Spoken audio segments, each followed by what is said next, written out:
Hello everyone. तो आज हम बेसिकली दो क्वेश्चन देखने वाले हैं जो कि हमारे स्काल्प से पूछे जाते हैं। पहला कि why wounds of scalp bleed profusely, जो कि हमारे जो फाइनल एग्जाम होते हैं यूनिवर्सिटी के उसमें पूछे जाते हैं। और दूसरा ब्लैक आई का है, ठीक है। तो एक्चुअली हम इसे कैसे लिखे एग्जाम में वो हम देखने वाले हैं बेसिकली, तो और समझने भी वाले हैं, ठीक है। तो पहले क्वेश्चन की तरफ चलते हैं, वो है why wounds of scalp bleed profusely, यानी जो यदि हमारे स्काल्प में वाउंड वो ब्लीडिंग क्यों करती ज़्यादा। तो स्टार्ट करते हैं, ठीक है। In second layer of scalp blood and nerve vessel are present and second layer made up of dense fibrous connective tissue, ठीक है। क्योंकि हम जानते हैं कि हमारे स्काल्प के पांच लेयर होते हैं, इसमें सेकेंड लेयर जो है जिसमें blood vessels and nerves present होते हैं। एक्चुअली होता क्या है कि जो हमारे सेकेंड लेयर जो होता है उसमें फाइब्रस कनेक्टिव टिश्यू प्रेजेंट होते हैं, ठीक है। तो ये हमारा फर्स्ट लेयर हो गया जिसमें स्किन प्रेजेंट है। दूसरा सेकंड लेयर ये है जिसमें हमारे फाइब्रस टिश्यू प्रेजेंट है। आप ये डायग्राम बना सकते हो इस क्वेश्चन में। फाइव लेयर आप दिखा सकते हो, मैंने सिर्फ सेकंड ही दिखाया जिसमें कि फाइब्रस कनेक्टिव टिश्यू और ब्लड वेसल्स प्रेजेंट है और न्यूरोवेस्कुलर बंडल प्रेजेंट है, यानी ब्लड वेसल्स एंड नर्व।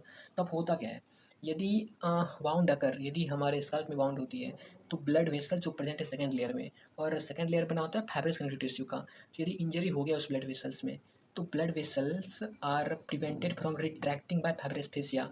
जो फाइब्रस टिश्यू प्रेजेंट है कनेक्टिव टिश्यू, वो ब्लड वेसल को रिट्रैक्ट यानी ब्लड वेसल को क्लोज होने से रोकते हैं। एक्चुअली इसको जकड़ के रखते हैं तो उसे रिट्रैक्ट होने से रोकते हैं, जिसके कारण ब्लड वेसल रिट्रैक्ट नहीं हो पाता है और वाउंड्स ऑफ स्काल्प ब्लीडिंग करता है। यही कारण है कि जो स्काल्प वाउंड है वो ब्लीडिंग प्रोफिजली करता है, ठीक है।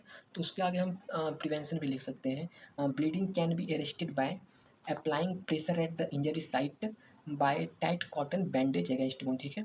तो इससे हम लोग सकते हैं, ये हमारा एक्चुअली शॉर्ट नोट में आता है और इतना इतना ही हम इसमें लिख सकते हैं, इससे ज़्यादा तो कुछ मिला नहीं, ठीक है।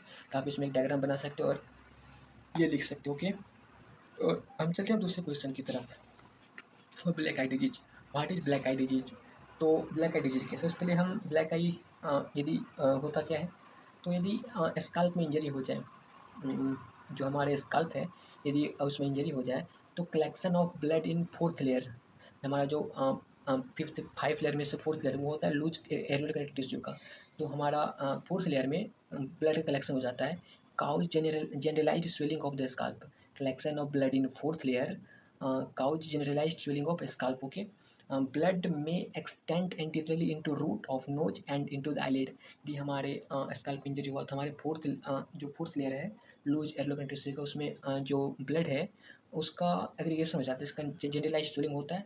और वो क्या होता है, जो ब्लड फोर्थ लेयर में एक्यूमुलेट हुआ है वो एक्सटेंड कर सकता है हमारे root of nose and eyelid तक। क्योंकि because accumulation blood around eye it is ही ब्लैक आई कहलाता है। अब इसका रीज़न क्या है, कि वाई जो हमारा फोर्थ लेयर का ब्लड है वो आगे आगे क्यों आता है, एक्चुअली आई आई तक क्यों होता है।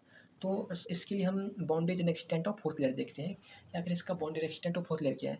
तो जो फोर्थ लेयर ऑफ स्काल्प है उसका इंटीरियर बाउंड्री जो है तो इनटू द आईलिड, हमारे आईलिड तक है। क्योंकि जो हमारे फ्रंटालिस मसल है हैज नो बोनी अटैचमेंट, जो हमारे एपोन्यूरोसिस बनाते हैं फ्रंटालिस मसल जो कि थर्ड लेयर है उसका कोई बोनी अटैचमेंट नहीं होती, जिसके कारण जो है हमारा फोर्थ लेयर का एक्सटेंट हमारे आईलिड तक होता है। जिसके कारण जो ब्लड है वो हमारे आईलिड तक आके हमारे ऑर्बिट के चारों ओर जमा हो जाती है, इसका ब्लड जमा होकर ब्लैक आई कहलाते हैं, ठीक है। और पोस्टीरियर बाउंड्री क्या है, तो superior nuclear line, posterior boundary का सुपीरियर न्यूक्लियर लाइन और each side superior temporal line. तो आप सब देख सकते हो फोर्थ लेयर इंजरी होगी तो एंटीरियर में ज़्यादा चांस होंगे आने के, और यही जो है एक हमारे एक्सटर्नली अपेयरेंस हो पाएगा जिससे ब्लैक आई होता है, ठीक है। तो ये कारण, और आप इसमें इसको बड़ा करने के लिए, क्योंकि शॉर्ट नोट में आता है, तो इसमें आप स्काल्प का जो लेयर्स होते हैं वो बना सकते हो, या फ्रंटालिस मसल का जो एक्सटेंशन है उसका आप डायग्राम बना सकते हो, ठीक है। तो इस तरह से हम शॉर्ट नोट लिख सकते हैं दोनों का, black eye and why scalp bleed profusely. मिलते हैं नेक्स्ट वीडियो में, थैंक यू।